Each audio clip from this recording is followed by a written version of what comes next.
துணையாய் வந்தது பரமனாம் சிவன் பாத நாட்டியம் பரதநாட்டியம் ஆனது. ஆக்கல் காத்தல் அழித்தல் மறைத்தல் அருளல் என்பது ஐந்தொழில்.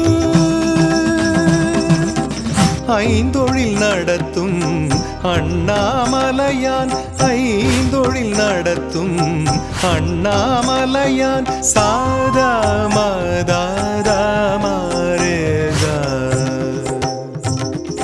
சிவ சிவா என கூறும்போது சிந்தையில் ஒளி தோன்றுமே.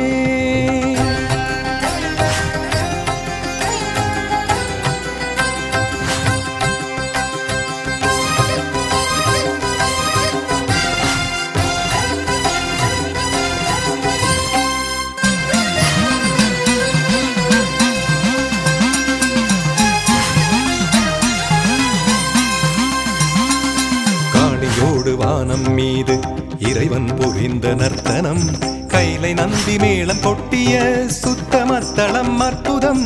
சித்தம் போக்கு சிவனின் போக்கு பக்தி கருளும் நன்னோக்கு. சித்துகள் நிகழ்த்தும் அண்ணாமலையே சிவமலை என்னும் திருமலையே சாரமதாரமரேசா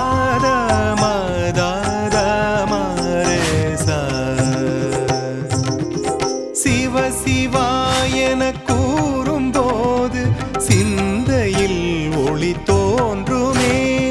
சிவ சிவா என கூறும்போது சிந்தையில் ஒளி தோன்றுமே. நம பார்வதி